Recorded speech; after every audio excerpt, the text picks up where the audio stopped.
Hey, what's up, guys? Welcome into Packers Total Access. My name is Clayton. You can check us out on packernet.com. Find me on Twitter at Packers_access. You can email us, PackersTotalAccess@gmail.com. Text us 865-658-5824. Join us alongside a surprise-looking Jacob here, as he literally hopped in as I hit go live. So we are live on the air, Jacob. No, nothing inappropriate here. All right, man. Yep, I saw that. Won't make that mistake more than once. How's everybody doing tonight? Looks like we got a good group up here in the chat already, which is cool. We have some great news today. I'm not going to spoil it, but we got some really great news. Really exciting news. I'm really jacked to get to that here in just a second. Let's just kick this thing off the right way and give a shout out to our sponsors tonight, and that's the good folks over at Ticket King, the official ticket provider of Packer Fan Total Access Live.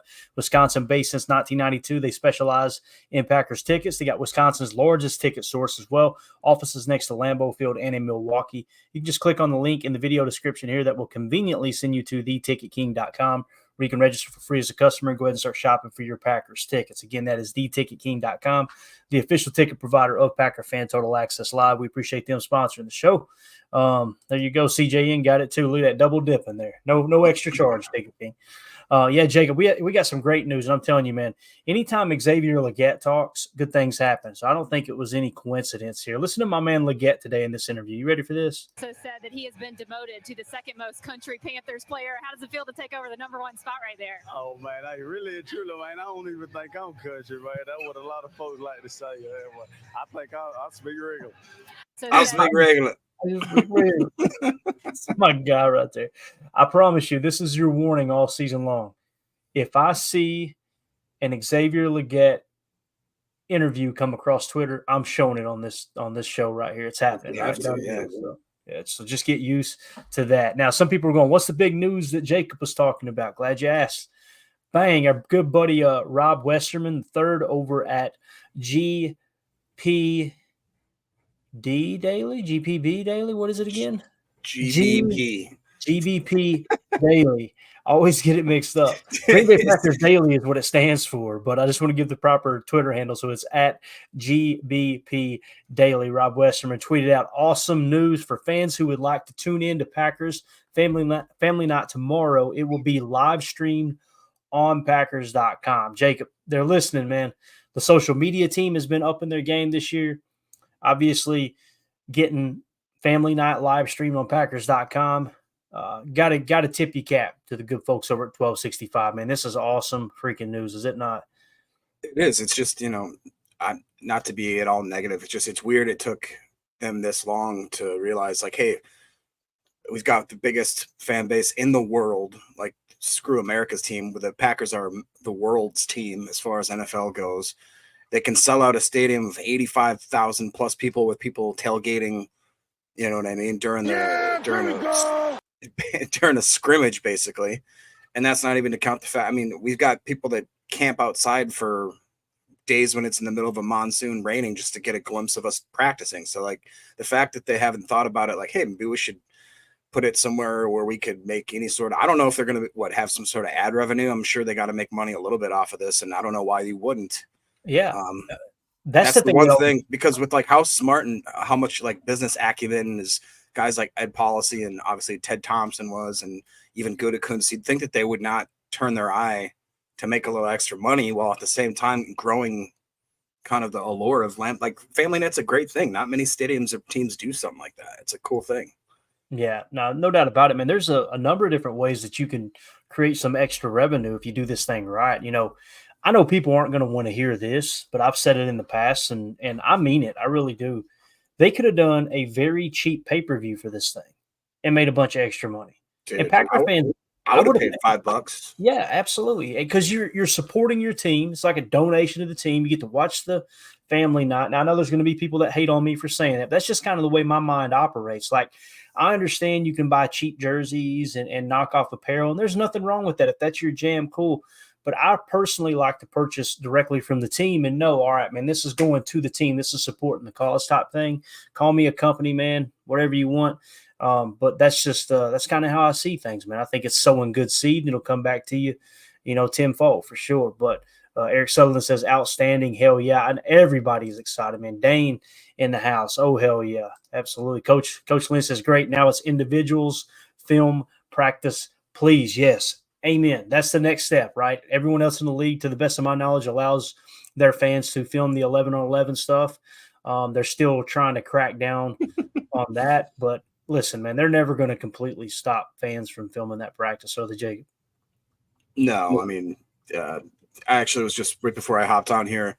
I watched Boz's latest channel, and you can tell he's got somebody boots on the ground that was able to sneak a few vids. We got our guy Tim, our own TMZ, Timmy. Big B, obviously does a lot of that, and a ton of other people. So I understand to a certain extent why they would maybe want this rule, but it's so old now and antiquated, in my opinion. It's just, you can't stop it. There's leaks from every which way, no matter what. And honestly, how much information are they going to get? I just think Right, that's the big thing. Yeah, you're sharing. You literally have to share game tape every single week. Every NFL team has access to every other NFL team's all 22 film, and we're going to pretend like a practice is going to tip something off.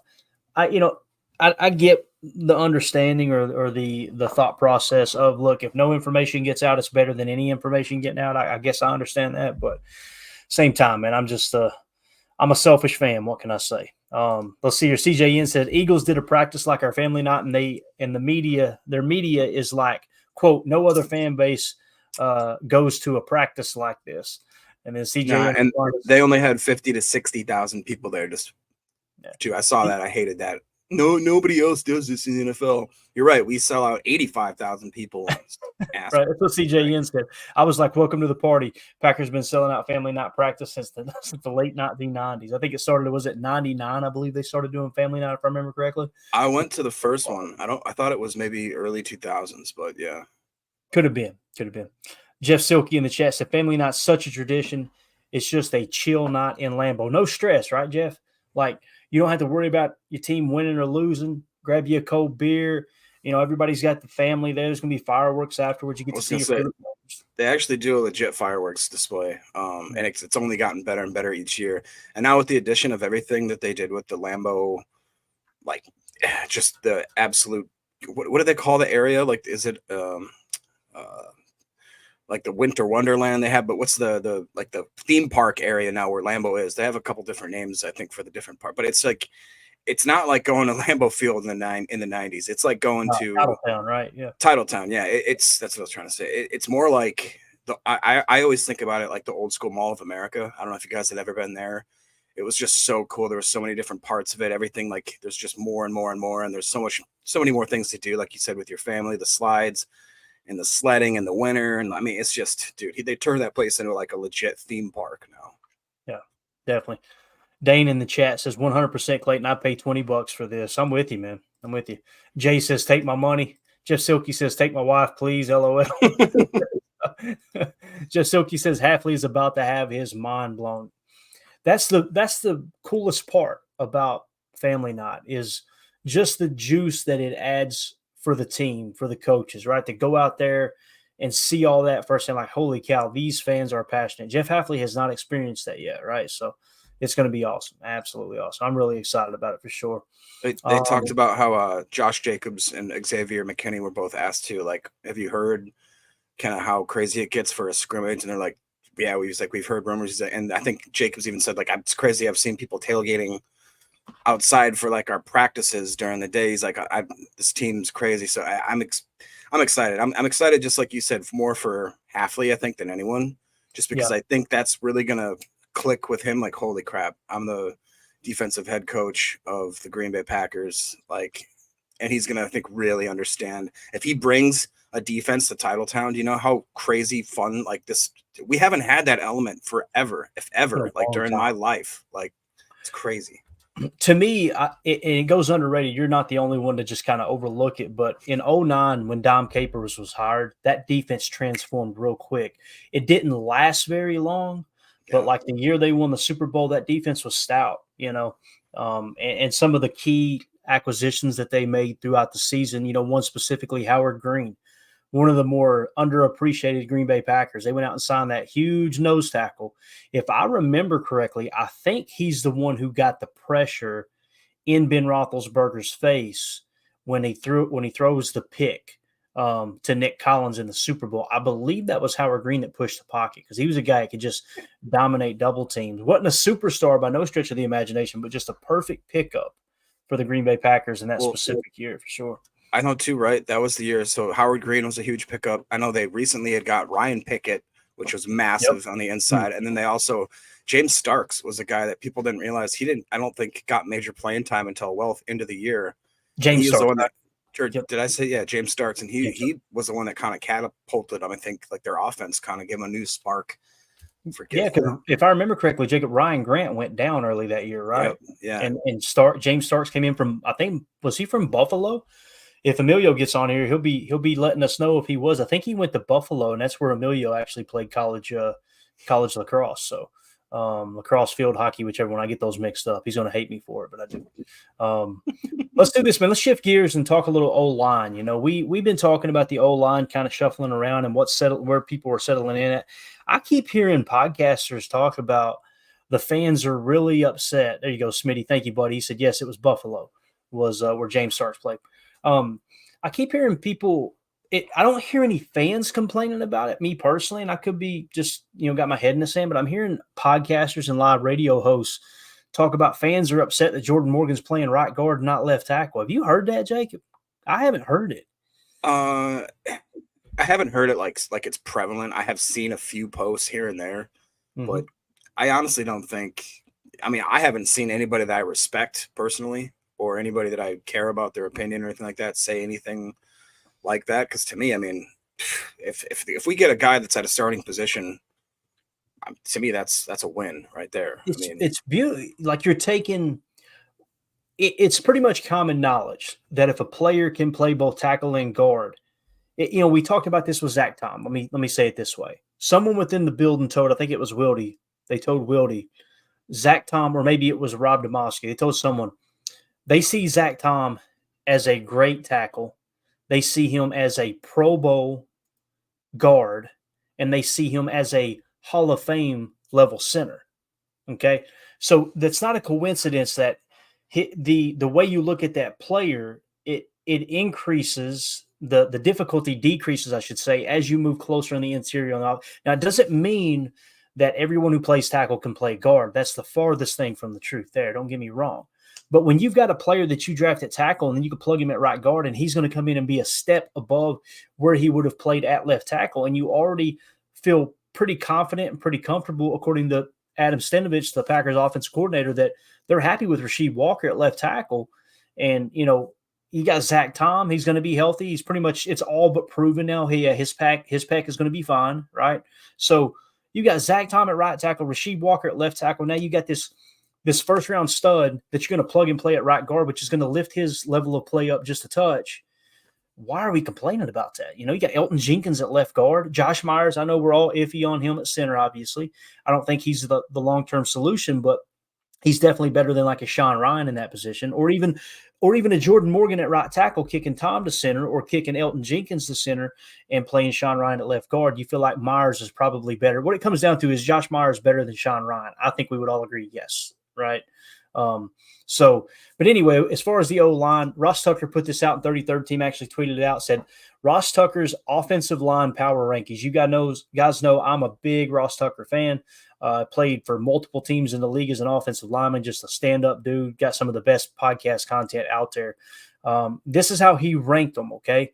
He's got Detroit 1, Philly 2, Cleveland 3, Atlanta Falcons 4, Indianapolis Colts 5, Kansas City Chiefs 6, New York Jets 7th, and then the Green Bay Packers 8th. So pretty darn cool that they have the Packers as the 8th best offensive line in the league. And again, people go, okay, it's just a power ranking click. This is from a guy who played for multiple teams and multiple positions on the offensive line. He understands offensive line inside and out. I've learned more about the schematics, which if we get time, we're going to talk about a little bit of offensive line play from Ross Tucker. And the fact that he's got the Packers listed as number 8, Jacob, that fires me up, dude. Do you feel like that's a pretty fair ranking? Is it too high, too low? How do you feel about that? You know, I want to say that it's fair. If anything, I think it might be a little too optimistic, just because we do have a lot of question marks in the interior, and we need Myers to at least stay at, like, if he could give us a 70 PFF grade, I'd be cool with that. If we do see a kind of resurgence of Elton, and if Morgan's even sufficeable, but if Morgan comes out and is anywhere from a 70 to 75, I consider that a massive win. It is crazy to see that the NFC North, where basically all 4 teams are in the top 10 pretty much. You got Chicago at 11, Minnesota at 9, and then obviously Detroit's number 1. That's a pretty decent grouping there. I think that's fair, to be honest. I do, and I think we could be even better, like we talked about. If Myers can take a step, if Morgan can even be decent, I think it's and again, I think it's stupid for people to argue about the fact that the blah blah blah. He's a first rounder, should be playing at this position.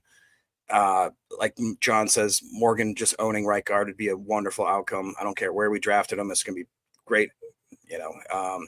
Same thing Ron's saying here. He says Morgan's even a swing player in his first year. It's a win. There's only so many big athletes. I agree with that. Jeff was saying Morgan can still be a swing tackle. Like, that's the thing, is this could be, we could call it a quote unquote red shirt year if you want to think of him as a tackle, and he just gets 1,000 snaps at right guard and right. then and your kicks out. Better. Exactly. And yeah, so, and we always hate to say it, but that there's going to be some injuries. So I wouldn't just think that all he's going to be is right guard. And that's so crazy that you're saying all he's going to be is a right guard. Even if he ends his career never playing a snap at tackle, if he was a great guard, then that's a great pick. Like, that's it. Yeah, definitely. All right, CJ in the chat said, I'm finding 1999 as the first family night. Mr. Matt Hasselbeck throwing darts. There you go. That's turn back the clock, isn't it? Jeff Silky says Starks had like 106 yards against the Eagles. Yes, Starks was from Buffalo. Confirming that from earlier. Jeff Silky says, honestly, people are silly to question the Packers' ability to draft linemen. It's so true, man. It's very seldom that they miss on offensive linemen, especially when they draft them early, right? And it's kind of few and far between when they do it. Here more recently, obviously, I feel like they missed on Josh Myers, although there's probably going to be some teams that looks at his athleticism, his build, his stature, and they'll probably throw a good chunk of change at him, right? But Elton Jenkins, second-round pick, they nailed it. Obviously, you go back to Brian Bulaga. That was an awesome pick there. Derek Sherrod would have been if he hadn't completely destroyed his leg. Obviously, he was another guy that was going to be just a stud. But I like what John says here. Bears overrated at 11, in my opinion. I think the Bears will be overrated at number 32, to be honest with you. That's just my opinion. Jay says we definitely have a top 10 O-line. So everybody seems to agree with it for the most part. CJN says, is Morgan possibly doing right guard and left tackle due to opposite sides? I'd rather Morgan do left guard. If he hadn't had any experience at left tackle, I would completely agree with you, CJN. But it sounds like Jordan Morgan has always been a left tackle. You heard Bill Belichick on Draft Night say, make no mistake about it, this dude is a true left tackle. So they probably feel real comfortable in that would be an easy transition right back. The tough transition is going to right guard, right? But he's obviously picked it up and ran with it. He's kind of running away with that job. There's some people that are still saying him and Sean Ryan are in a camp battle. I just don't see it. I think that Jordan Morgan's got that locked down, man. He is such a technician too when you really focus on the box cam. John in the chat says Tunzel and Ogden both played guard in their rookie. I did not know that. That is great information right there. Obviously, Laramie Tunzel and then Jonathan Ogden. Is Jonathan Ogden a Hall of Famer? Am I thinking right? I think he's in the Hall of Famer. He should be if he's not. I'm pretty sure he is. But yeah, that's great information there. Thank you for that, John. Since we were talking about offensive line, I wanted to hit on this. So we were talking, obviously, Packers rank 8th there. Where is Tampa Bay on this list? They're 22nd, right? Yeah. So check this out. The reason I wanted to hit on that is because Tristan Wirfs just got the bag. All right. He's their left tackle. And this was from Adam Schefter. It says sources, Buccaneers and 3-time Pro Bowl offensive tackle Tristan Wirfs reached agreement on a 5-year, $140 million contract extension that now makes him the highest paid offensive lineman in NFL history. Wirfs was in his final year of a contract and scheduled to pay him $18.2 million this year. He now is contractually tied to Tampa through 2029. And the reason I want to bring that up is, again, Ross Tucker feels like Tampa has the 22nd best offensive line, right? And then Tristan Wirfs gets the bag. He's the highest paid in terms of average annual value. Okay, so basically you take the total of his contract, divide it by how many years the contract is. That's what it averages out to. He's the highest in that regard. So let's go to Spot Track here real quick and look at the highest paid in terms of cap percentage. Okay, average annual value percentage of the cap. Jacob, let's check this out. Trent Williams, 12% of San Francisco's cap. Laramie Tunzel, 11%. Tristan Wirfs, 11%. Penei Sewell, 10%. Ryan Ramczyk, 10%. And we'll talk about the actual numbers here in a second. But I just wanted to do this real quick. Check this out, man. Let's do this. Let's just go to cap hit real quick. Well, this is probably more accurate. Let's stay here. Tell me when you see a Green Bay Packer at the tackle position. Now, first of all, let's see. Is that yeah? So tackle. They've got Elton Jenkins listed as a tackle on here. He can play tackle. We know he's a guard, right? So he's sitting at 8%, 19th highest paid if he was considered a tackle. Let's just scroll on down here. Let's try to find our starting tackles, Jacob. Look at this. Look at this. Keep going. Somebody come look at this. Keep going. Jesus. Is that not wild? Wow. I hope we haven't skipped him. I don't think we No, have. there you go. Hold on. I just saw somebody. Zach Tom. All right. So you got Zach Tom is 116th amongst tackles in the NFL. Counts for less than it's half of a percent. Half of a percent of the cap. Now check this out. That's not even the more important tackle position. With a right-handed quarterback, obviously your blind side, your left tackle is more important, right? Look at this. Luke Tenuta, no, he's 0.46. Below Luke Tenuta at 132nd, Rasheed Walker. Andre Dillard, 0.5%. Is that not wild? Now think about that. Again, Ross Tucker is saying we got a top 10 offensive line. And the two most important positions on the offensive line, well, left tackle, the most important. Second most, in my opinion, is guard or is center. But if you were to say tackle, like most people would, right tackle, we are nowhere near the top. And we got these guys on cheap rookie deals. That's going to change when Tom comes up for a contract. But I just wanted to point that out because it's just absolutely wild how we're saving money. And here's the thing. Many people were going, all right, let's go all in this year. Let's go sign people. We got plenty of cap room, whatever it is, over 20 million in cap space. No, let's roll that over. Let's roll it over, right? If there's someone out there that you go, that's the guy, Howard Green, like we were talking about, right?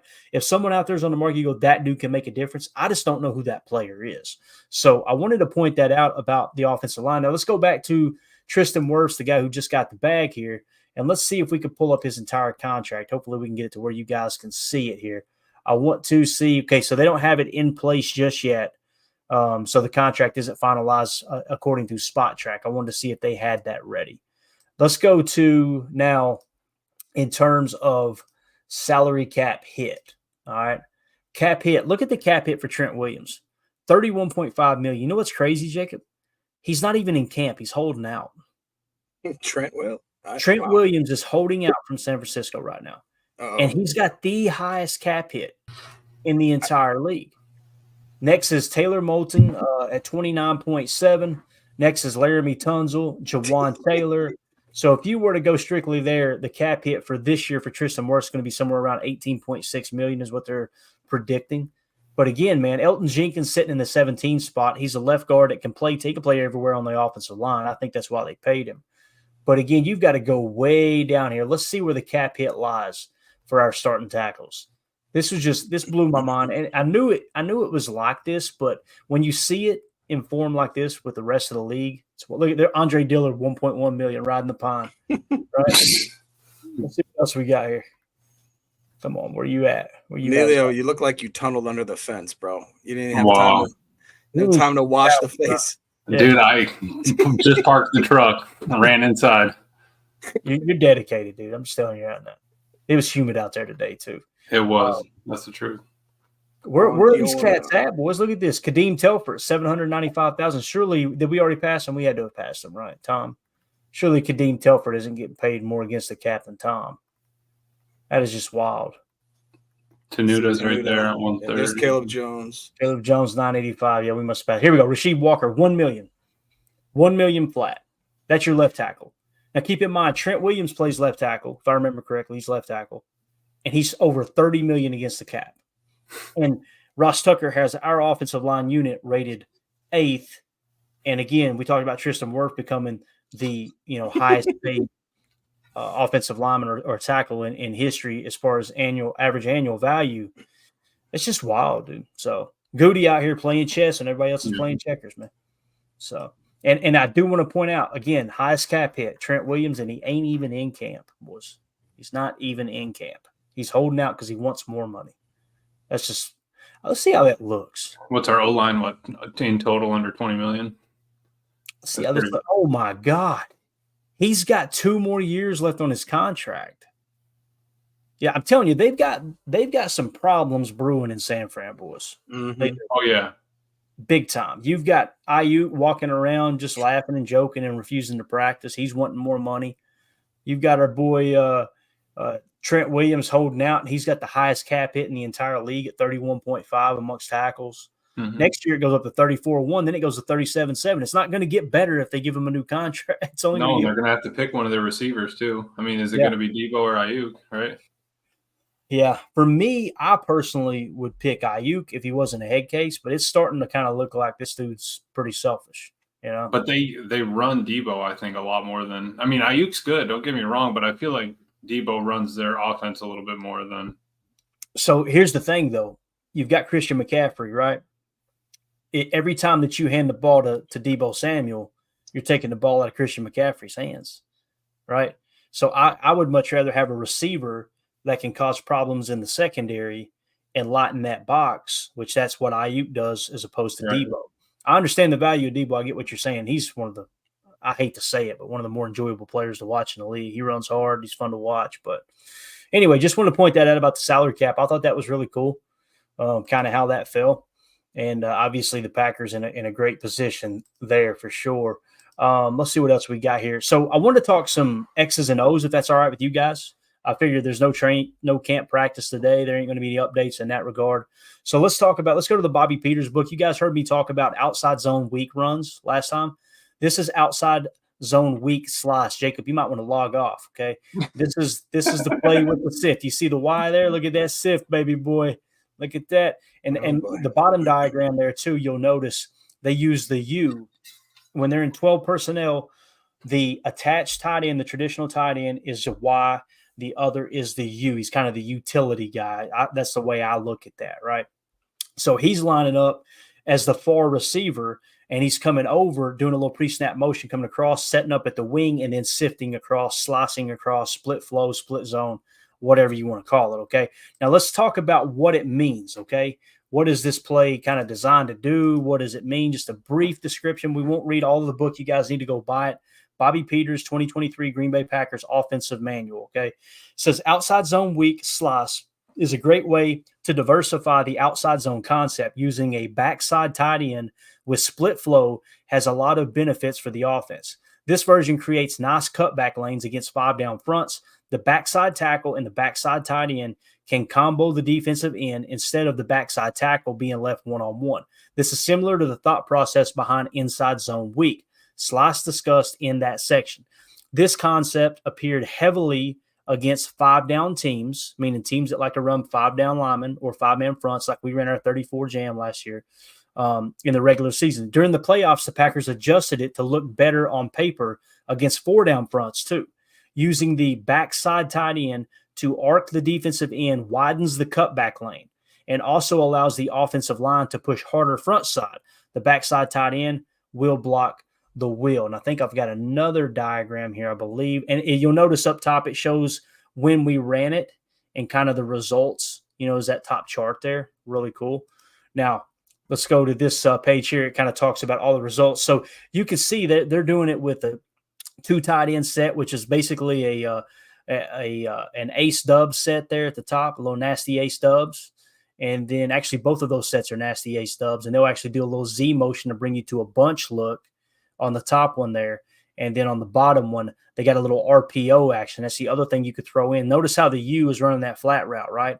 So if they start to key in on what you're doing with this slice play, with this split flow, and they start to key in on the weak side going, hey, look, we know the side that they're flowing to, they're probably running away from it because they like to run a lot of weak zone, right? Weak outside zone. So you do that, they start keying in on the weak side, meaning it comes weak side post snap, then you can hammer the flat to the U with the RPO if they start cheating in that direction. You keep everybody honest moving forward. So on first down, they called this play 12 times, and they got an average of 7.3 yards per play. All right. On second down and 1 to 6 yards to go, they called it 3 times for 5.3 yards on average. In the red zone, they called it 1 time, and it resulted in a touchdown. Red zone 10 to the 0, 10 to the goal line, so inside the 10 essentially. Third and fourth downs, including red zone, they didn't call it at all. Second down and 7 and plus, they didn't call it at all. So this is strictly a inside the 10 and short down yardage, early down type play. All right, red zone 10 to 20, they didn't call it at all. So just wanted to kind of outline that when you hear us talk about split flow, when you hear us talk about sifting, notice in this bottom play here in the middle page, that Y is running that sift block, that slice, okay? Up top, the U is doing it. That's what we're talking about. Now, early on last season, you heard me pounding the table go, we got to get away from it because it wasn't working. We were getting our asses handed to us every time we ran split zone. They went away from it, and then later in the year came back to it, and bang, things started to click, right? But I love what Matt LaFleur does with the weak outside zone for sure. Mm-hmm. Kind of using when the you see leverage. him on that previous picture you had up, he was hammering it in the wild card game. Yeah. And love to see it. I mean, if it's not broke, don't fix it. We got 10, 10, a 2, and 10, 10. Or no, I'm sorry. Yards, we had 5 yards, 3, 9, 10, 27. Mm-hmm. I like it. And it's kind of wild to see that he doesn't even touch it on third down. You know, not even part of the playbook. And 2nd and 6 is as far as we're going. 2nd and 7, no shot. It's crazy. And it's specifically used against teams that run heavy 5-man fronts. And the reason being is you're running weak side, so you're running away from the hat count, right? You're kind of gaining the hat count in that regard. You're sifting opposite side. You're getting eyes from the backers in the backfield, pulling them just a touch away from the run side. And then you've got huge cutback lanes. How many times did we see Aaron Jones hit those cutback lanes and he's off to the races, right? This is what they were doing for the most part. Now, again, I talked about how they struggled with it early in the season. I was going, let's get the hell away from this. Week 4 versus Detroit, look at that right there. 3 yards. Week 5 versus Vegas, 8 yards. Week 5 versus Vegas, -1. Week 7 versus Denver, 2 yards. Week 8 versus Minnesota, 4 yards. And then you notice later on in the year, it starts to come alive, right? Week 16, 10 yards. Week 16, 13 yards. Then you got some sprinkled in there, 4, 5, 3, 9. And then, like you said in the wild card, 10 yards on one run, 27 on another. Like San Francisco did a good job kind of scrapping it. But it's like he scrapped it after week 8, honestly. It's like this. We just, you were talking about it. We just can't keep doing this right now. It's just not working. We'll get back to it. And the reason being is you can come back to that stuff because if you do it a lot, right, and they're watching the tape, they're going to go, listen, guys, do not allow them to hit you with that eye candy on that sift. Because just because that guy's shooting across, it does not mean he's lead blocking. They love to go weak zone. Stay sound. Stay at home. Teams start to pick up on that, and then you get away from it and go, okay, the hell with that. Let's start running some duo. Let's start running some pin and pull. And now you've got to key in on the pullers because the last 4 game saturation of tape that you watched, people were getting eat alive because they're running a lot of pin and pull, meaning you had lead blockers, whether it's a true power play or a little zone that has those guys getting to the next level with those reach blocks and those doubles. Now you come back to the sift, and all of a sudden the eye candy works again because you've got to focus on the lead blockers. You try to marry when Matt LaFleur talked about this in year 1 and 2 of his tenure here in Green Bay, you marry everything together. Everything needs to look the same, but you're doing something different, right? It's huge. So Bobby Peters did an excellent job of breaking that down in the book. Again, I can't recommend it enough, guys. You need to go get it. It's the 2023 Green Bay Packers Complete Offensive Manual by Bobby Peters. Make sure you go pick it up. It's awesome. So, all right. Any questions, comments on that right there, fellas? Anything y'all want to add to that? Because we were talking about offensive line play. I guarantee you're going to see some weak outside zone again this year. For sure. Absolutely. I think hopefully maybe we get a little bit of power and duo tied in too, just because I think maybe the NFL is shifting a little bit, but we'll see what Matt comes up with. And I really do think, like we've talked about, I think Pistol is going to be new in the offense moving forward. So I think it's going to be cool to see what Matt kind of puts together for that, just because moving forward, it was that interview with Sean McVay. I don't know if you listened to that, Jacob, on The Athletic. but it was talking about how out of pistol moving forward, you're able to have the halfback at the dot, and you can go either way, either side of the ball. And keep the defense guessing a lot more instead of sidecar. Nice. Yep. All right. Let's you want to dive into some of the numbers from last year and kind of do a little deep dive? We can go every aspect of the game. I've got SIS pulled up as long as it doesn't freeze up on us and you guys can actually see these numbers. I'm going to try to zoom it in a little bit when we need to, like this, right? And we can take it back out. But let's start with the passing game. And these are team statistics, okay? Let's see where the Packers ranked passing-wise. What do you think is a key statistic to you guys when it comes to passing? Is it completion percentage? Is it on target? Is it catchable percentage? Is it yards per attempt? What's the thing that you guys look for in passing? And we'll sort by that column and kind of talk about it here, see where the Packers ranked. Pressure is a big thing, right? Pressure. Yeah. Let's see where they ranked in pressure percentage. Check this out. Packers were third in pressure percentage, this far right column over here. They gave up pressure only 30.9% of the time last year. That was third best in the league. That's phenomenal. Again, Ross Tucker says we have the 8th best offensive line in the league. And there's no doubt about it. The Goody really prioritizes pass blocking. And then follow that up. Where was the sack percentage at? Sack percentage. Let's see. From best to worst, we finished third. Bills were number 1 at 3.7%. Chiefs were number 2 at 3.9%. And the Packers were number 3 at 4.7%, just ahead of the Lions at 4.8%. So we're keeping them clean.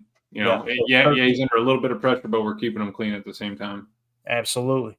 Let's go yards per attempt here. Yards per attempt, a little bit lower. We're 10th, okay, at 7.2 yards per pass attempt. Not bad. That's top 10, right? Totally acceptable there. Now, let's go to completion percentage. Remember, this is where Jordan struggled last year, right? Completion percentage, we were 17th in the league at 64.4% as a team, right? So there's where you can see where we need to improve from a passing game standpoint, right? Catchable percentage, meaning it was in the ballpark, it was catchable. The Packers jumped one spot to 16th, all right, at 85%. And then on-target percentage, the Packers were 16th at 73.3%, okay? So our buddy Jake Shavik in the chat says, let's talk any/A, and this is adjusted net yards per attempt, a metric that integrates the approximate value of touchdowns, sacks, and turnovers, and integrates it into yards per attempt scale. All right. Higher the number, the better, obviously. The Packers were 7th in the league, all right, at 6.7 in adjusted net yards per attempt. Number 1, the 49ers, obviously representing the NFC in the Super Bowl. Number 2 was the Dolphins. They had a dynamic offense for most of the year. Ravens with Lamar Jackson was third at 7.2. Cowboys at 7.1. Lions at 7.0. Texans at 6.8. Packers 6.7. Bills 6.5. These are all playoff teams. You know, I was just going to say, this is a great indicator of teams that made it throughout the season. And they're saying we were 7th best, according to this metric. So appreciate it, Jake. Thank you for asking that one, man. Crazy how the 49ers are 2 points above us, like legitimately almost 2 full points above us. Wow. It's impressive, right? And people go, 2 points, what's that? Percentage-wise, with the way that metric works, right, significantly higher, right? I mean, they're the only ones in the 8. Yeah, and they were 1.2 ahead of the closest team to them, right? So pretty impressive stuff. I don't see the Bears anywhere. Where are the Bears at? Where are those Bears at, guys? Let's go down. Oh, there they are, 25th. That explains it. Okay. Yeah, sucks. Sucks to suck, you know? Sucks to suck. All right, let's go to the rushing game. Y'all want to? Look at the running game real quick here, and we'll go rates. To me, man, it's all about yards per attempt for me. I don't know how you guys feel. I could care less about touchdowns. You know, there's some guys, oh, yeah, this many rushing touchdowns. And it's like, yeah, don't get me wrong, points are the most important statistic in the game of football. But you could give the ball to a guy, you know, every time you get inside the 5, he comes away the year with 12 rushing touchdowns. And it's like, okay, what did he actually do on the season, right? But if you go yards per attempt last year, running the football, the Packers were 12th at 4.3 yards per attempt. Number 1 was the Dolphins Number 2 was the Cardinals, believe it or not. Number 3 was the Ravens. 4 was the Niners. 5 was the Lions. 6 was the Bears. The Bears were really effective at running the football last year. They were legit a borderline top 5 team in yards per attempt. Now, is that including the quarterback scrambling? I'm sure it is, right? Yeah. Probably plays a role there. Commanders 4.4. They did it because they couldn't do anything else. So the hell with this. Let's just run the ball. At only 90 yards a game. Bills at 4.3. Eagles at 4.3. We'll be facing We're them. tied for 8th. Yeah, that's not bad. Yeah, not bad at all. So inside the top 10, right? Let's go to broken tackle. You want to? Broken tackle, missed tackle per attempt. Cardinals number 1 at 20% of the time. Steelers at 20%. Ravens at 19%. Commanders at 18%. Seahawks at 17%. You got to go way down here to find the Packers, don't you? So as far as breaking tackles last year, 12.5% was the broken tackle plus missed tackle per attempt percentage for the Green Bay Packers. You got to get that up, right? You got Don't love that. Now, the fact that think about this, though. We were top 10 in yards per attempt, but we're 25th in broken tackle, missed tackle percentage. Says a lot about the offensive line, doesn't it? Mm-hmm. Think about What's that. the first down percentage at Clay? You can pull that First one down up. percentage. That's huge. That's a big metric that Michael. I mean, yeah, if you're going to hand the ball and we're turning it up, we got to be getting first downs. Yeah, most definitely. First down, it was the Bills, 49ers, Eagles in first place. The Packers, 23rd. 23rd in the league at 22.9%. That's rough. Yeah. Can you do the hit at the line percentage? Yeah, absolutely. I think that's a cool metric too. Yeah. Hit at the line. So again, I imagine that's a percentage of the running plays where your running back is hit at the line or behind the line of scrimmage, right? They had contact before they even got 1 yard down the field, I think is how that metric reads. Buccaneers, 49%. So they were a hell of a run blocking team. Packers. So lower is better here, right? You're right. Yeah, what are we doing? Lower's the better. Great call there. Great call there, Emilio. Eagles were in first place. I'm sorry, 35%.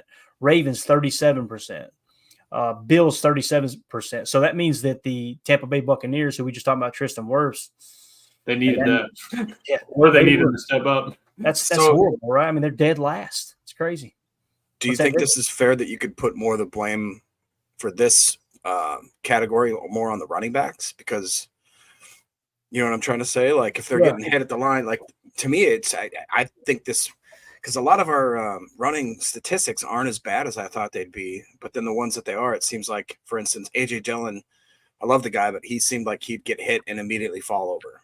And he'd get hit, even if it's not right at the line of scrimmage, he'd get 1.5 yards, fall forward for 2 yards, and that would be it. You know what I mean? And I think to that, Jacob, it also could maybe depend on how they're running it. Are we out of I formation? Are we out of sidecar shotgun? If you have a 3-yard run up and you're coming sideways, I mean, you have no head of steam. Like we liked when AJ Dillon got it from, a single back or something like that, where he could come down 6-yard run and get leaning forward. But I think that's a great point.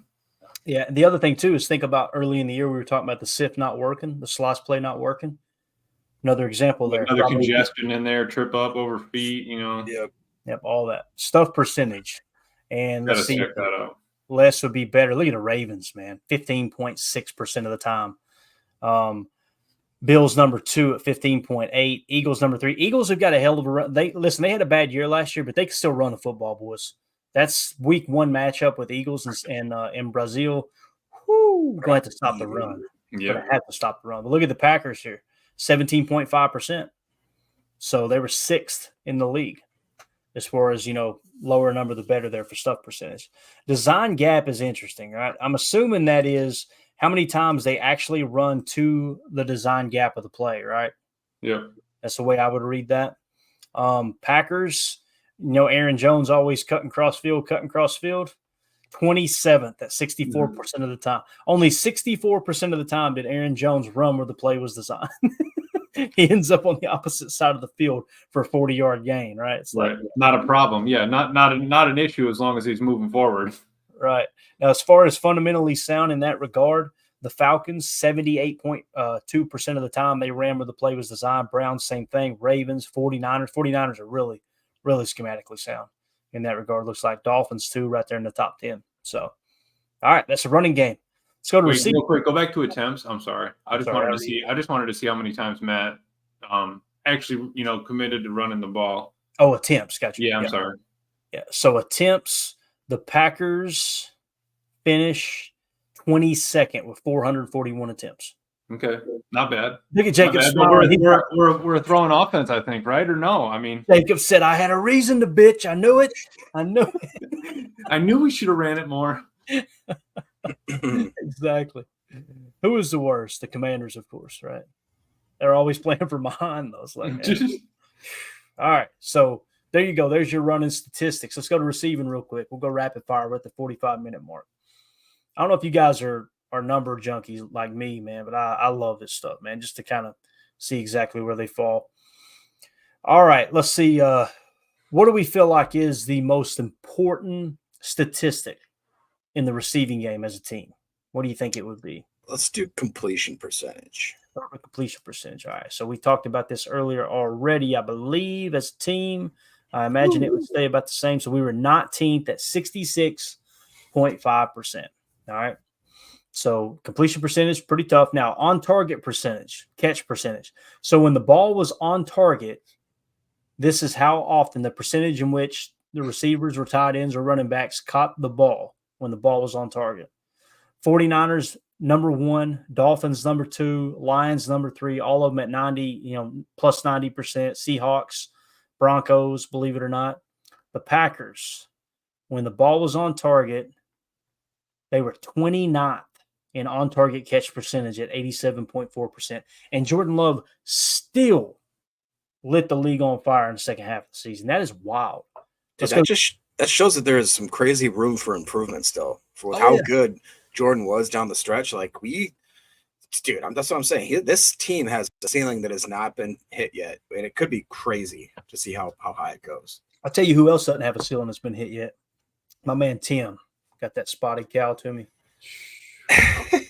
That happened so fast. I feel like it was just the other day. I'm going to tell you something, man.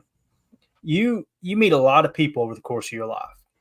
You meet very few that come through like one Tim does. I'm just telling you right now. If you need something, Tim is your guy. Mm-hmm. If he likes you, if he don't like you, it's going to be hard to get a hold of him. That's just the way he operates. Tim is for sure. All right, so drop percentage. I think this is huge right here. Let's start with the lower number, which is the better. 49ers, man, Brandon Ayuk, he's making a case for needing a new contract. Their receivers played outstanding last year, didn't they? I mean, here you are, drop percentage 3.7%. Eagles 3.8%. They're not going to give you many opportunities, right? They're gonna capitalize on these plays when the ball is on target. Steelers third at 4.2%. The Packers were 7th. So that, guys, 2022, this is a wild statistic here. 2022, the Packers were tied for most drops in the league by receivers. Last year, they jumped all the way to 7th at 5.3% drop percentage. That is a Jason Vrabel, with the youngest wide receiver core in the NFL. Yes. Jason Vrabel, that man is going to be an OC somewhere soon. I'm just telling you. Brace yourself. It's coming. If these receivers break out like people think they're going to, what teams are going to do is they're going to go combing through the league and go, okay, we need a new OC. All right. What about Green Bay? Green Bay's playing good. Who's their quarterback coach? They're going to ask that. It's Tom Clements. Tom Clements is just about done, right? He said he wants to go back home and pet the dog. He wants to sit on the front porch. So Sean Mannion hasn't proven himself yet, obviously. You got Adam Stenavich as the OC, so it would have to be a promotion. It couldn't be a lateral move, so he can't be hired for anything other than head coach or assistant coach, right? Because Rich Bisaccia has that title here in Green Bay. Right. The next best thing I would value if these receivers take that next step, there's going to be a lot of people valuing Jason Vrabel and probably going, you know what, that might be our next OC there. So just saying, hope it doesn't happen, but brace yourself because what he's done is pretty remarkable, man. Let's go yards per route run. Packers yards per route run, pretty far down. No, they're up to the top. Here we go, 4th. Okay, I overlooked it. 1.6 yards per route run last year. That was 4th best in the league. Phenomenal there. Yards per target, Packers were 7.5, tied for 12th at yards per target. And then I don't know what this is here. It doesn't give me a key here. What would that be? Yards per route, maybe? No, couldn't be. No, you got yards per route run here. Yeah, yards per route run. Yards per reception. There you go. Ah, there it is, Jacob. That's Look why at we pay you the big bucks, That's Jacob. exactly right, sir. Yards per reception, they were ninth in the league at 11.3.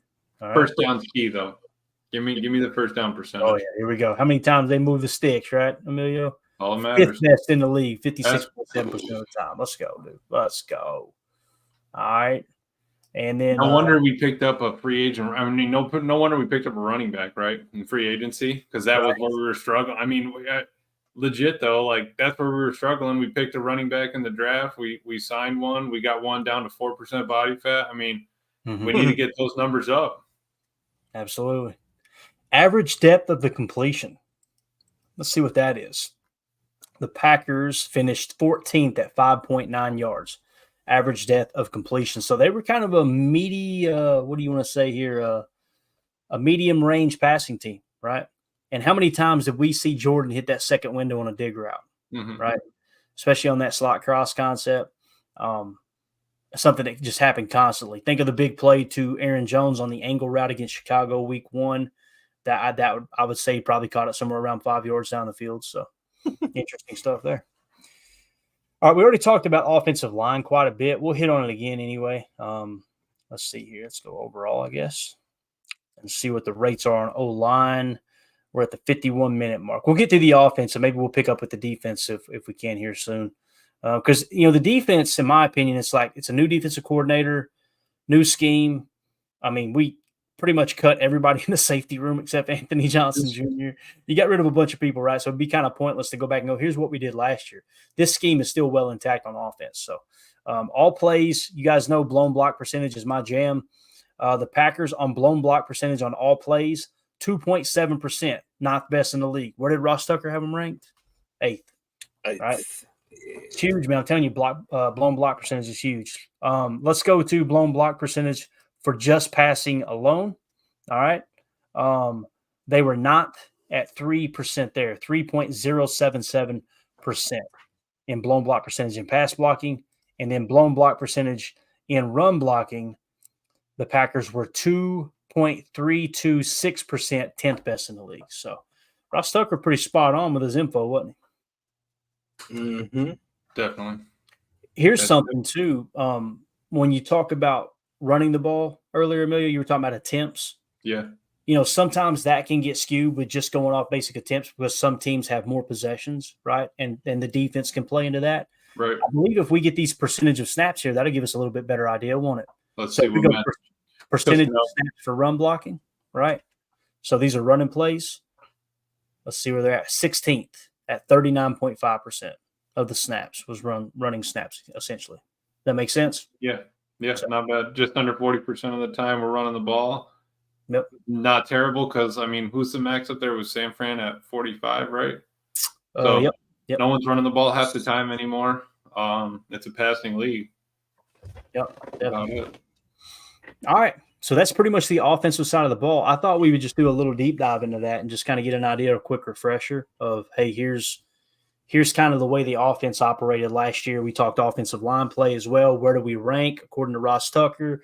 Hopefully you got a little bit better idea of, okay, here's where the offensive line sits. Now, I think we would all agree Jordan Morgan at right guard is going to be an improvement from last year. Wouldn't y'all say? Yeah. So everyone else on that offensive line is intact. Everybody's healthy. The only difference is you're plugging in a first-round left tackle, solid player, number 25th pick overall, into the right guard position. That should make your offensive line just a touch better, right? So got to keep our eye on that. But anything else you want to add to these numbers here, fellas, before we get ready to wrap this thing up? I just think, I've been critical of the offensive line, and I guess maybe the word I should say is worried, just because I didn't see how it was going to gel together the right way and all that. But I like you just talked about, we should improve on the only position that's changing, which is right guard. And then in theory, all of these guys should take a step, just a natural step of progression. I know that doesn't necessarily, it's not like Madden. You don't just get to add like 6 attribute points or whatever to their score. Man, if I could just get a couple more of those, Jacob. But honestly, think about it. I mean, it's hard to think that I don't think Walker has hit his ceiling by any means. I don't think Tom's hit his ceiling. I don't think guys like Elton Jenkins have either. So if Myers can, I'm a little bit worried with Myers because he missed another day. He's got something with the personal stuff going on. So that would be one mad wrinkle. As much as we all are kind of chasing Myers out of town with a pitchfork and a torch, I feel like what happens if for whatever reason, whether it be a personal issue or an injury, God forbid, that losing that center position throws a big wrench in our spokes, and we'd have to really shuffle around the deck to make that offensive line back up and functioning. So I think we need to hopefully cross our fingers and hope that Myers stays healthy, which is crazy to think that now I'm actually hoping that he's our center. Yeah, for sure. Jacob's mind just switched. He was sitting here all summer. He needs to go. He's got to go. Just one couple practices in. Man, we need the guy calling out who's the mic, right? I mean, we need him at center. We need Tyler Davis at tight end. All right. What happened? You guys know I've been on board with both these guys. They're my guys. I've been on board the entire time. I'm not care anybody does yet, right? God Bears. All right, let's go to a couple chats here. Andy Monday says, have Jacobs and Lloyd run out of pistol much? Lloyd, I can't remember. You guys remember when we did the film breakdown of Marshawn Lloyd at USC? I want to say it was a little more sidecar. I think it was but they ran a lot of power, though. They did. That's true. That's true. He got a lot of eye looks or single back looks, I think. Yeah, I think you're right. They ran a lot of RPO stuff. I know that every single play there was an RPO option. It just seemed like when the game was on the line, Caleb Williams was too nervous to try to win, and he just gave it to Marshawn Lloyd, let him average 7 yards a carry or whatever. Hopefully that continues. So I want to say there was some pistol in there, Andy, but I'm not 100% sure. What I would suggest is go to YouTube, type in Marshawn Lloyd highlights, and you could pick up on it real quick. But I do know there was a lot of GT power, meaning a guard and a tackle both pulling from the backside. So it was a backside GT power is what they ran a ton of the time. Backside GT power with an RPO attached to it is essentially what they ran at USC. CJN says, Clayton, share your insight today with the show. Bears win their 600 game and Green Bay won the Super Bowl. Bears won their 700th game.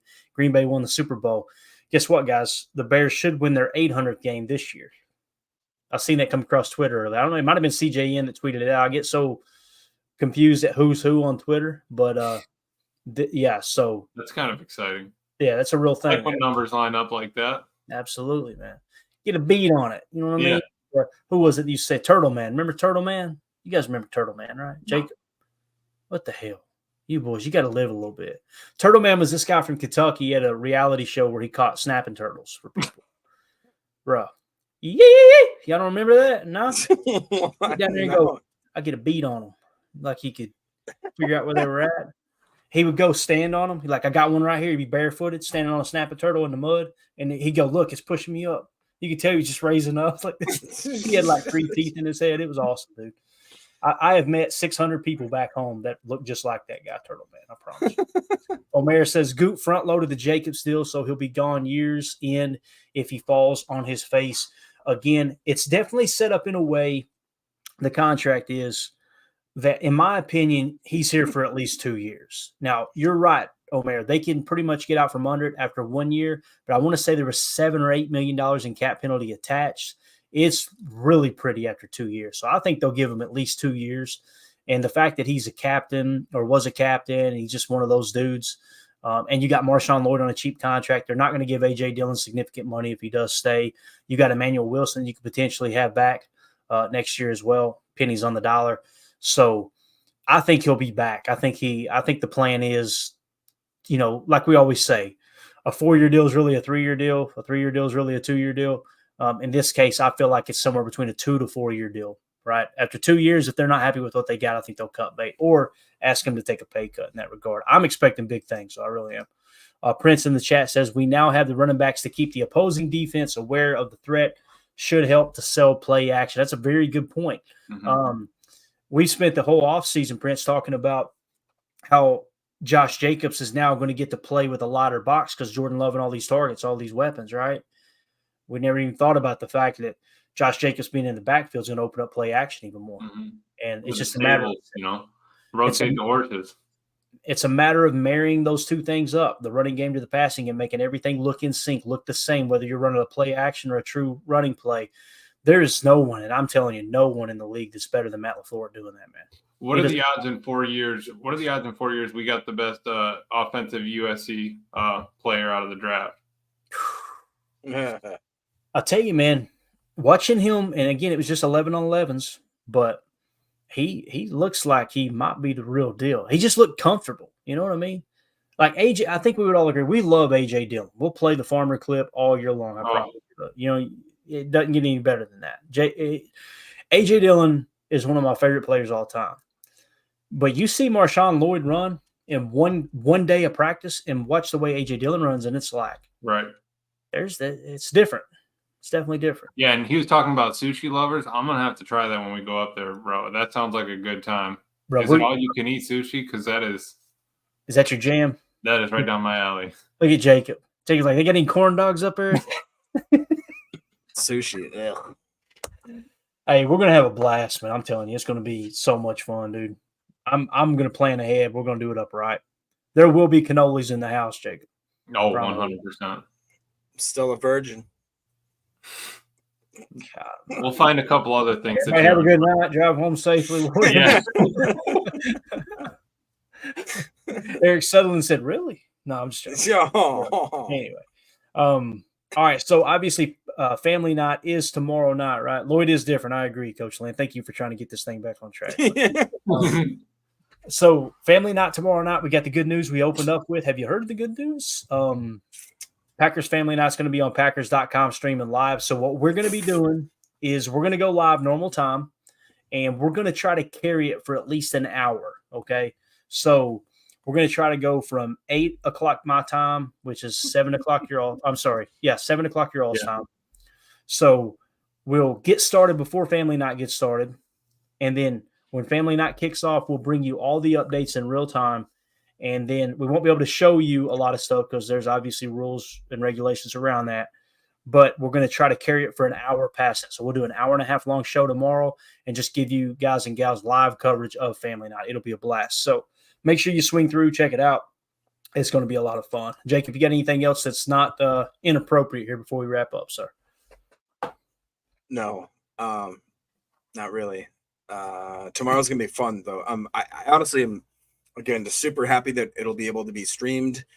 We'll be watching it, giving you guys updates live. So maybe do one of those things where you do this split screen, have us up, watch it, or just throw your maybe plug your phone in, put your headphones in, and watch it on your TV or something like that on YouTube. Yeah. It'll be cool. It'll be fun to break it down. We can all be kind of watching it together. And I'm just, it's crazy how fast this came about. Because after this, it's full bore, man. I mean, it's crazy. Yeah. And if we pull that up one more time here, so we'll have family night tomorrow night, and then there'll be nothing going on Sunday or Monday. Then Tuesday, Wednesday, we'll have camp coverage for you guys. When I say nothing going on, we're still doing a show. It's just there's not going to be anything that in real time. Go ahead, Jake. If we could, if Clayton gets and makes a post, we'll set up the stream to start. If you guys in the chat could do us a favor and just grab that and share it on your Facebook, on Instagram, on Twitter, X, whatever, just because, and just say, hey, family, a lot of the casual fans probably don't even know that family nights happens tomorrow. Maybe they've kind of tuned out in the off season, which is totally understandable. I used to be that type of fan, but if we want to gain more viewership, which I think all of us do, and grow the PTA posse, if you can share it and just say people, hey man, if you're Packer fans and you want to get like the absolute best coverage you can get and know where the team is at right now, check us out. I think that'd help a lot. Yep, definitely, man. So next week we got a preseason game. Obviously tomorrow is 1 week away from our first preseason game on the road in Cleveland. So we'll be doing a post-game show for that one, do a little pregame show maybe too. So it's going to be a blast. Emilio, you got anything, man? You going to go wash your face? Yeah, I need to go shower. Okay, give it hell, partner. Where's Tay when you need him? I got you right here, man. You gotta wash your Emilio, face. we got, listen, 2 pieces. I think he's off the list. Wash your hands, wash your butt, man. That's it. That's all. I appreciate it. Just 65%. 65%. That's what You almost look like Robert Downey Jr. in Tropic Thunder. You got to go, Me? dude. Yeah. You look like a dude disguised as a dude playing another dude. I'll never forget when they interviewed him about that. Like, when I thought about accepting that role, I thought, I get to be black for one summer. This is never going to happen again. I'm feeling this. I still haven't seen it, but anyone who's watched it says it's a phenomenal movie, man. So It's so bad, it's good. It's one of those. yeah, is it really? Yeah. So So bad, it's good. Look at that. We got to talk for everything, man. Dang it. We're out of here again. Shout out to Tim. Thank you for the spotty cow, sir. You are the man. absolutely. Yeah. We'll see you guys and gals tomorrow night for the Family Night Extravaganza. We will be here at 7 p.m. Central Time with bells on, getting you ready for all the action. We'll have a Twitter feed going too. Anybody who's tweeting stuff out, we'll kind of give you guys update in that regard, that type of thing. 2-0 for this Tom Cruise's best role. All right, we're out. Appreciate y'all. Everybody have a wonderful evening. For those of you listening on the pod, thank you for making us a part of your day. Hit that like button for us on the way out. We really appreciate it. As always, let's go out and be the change we want to see in the world. And go Pack, go.